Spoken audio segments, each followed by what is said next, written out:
కావేరి నది మాత్రమే కాదు, ఆశల ప్రవాహం కూడా.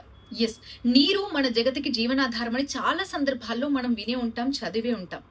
అలాంటి నీటి చుక్క దొరక్క రైతన్నలు అల్లాడిపోతున్న పరిస్థితి, నీటి కోసం విలవిలలాడిపోతున్న పరిస్థితి.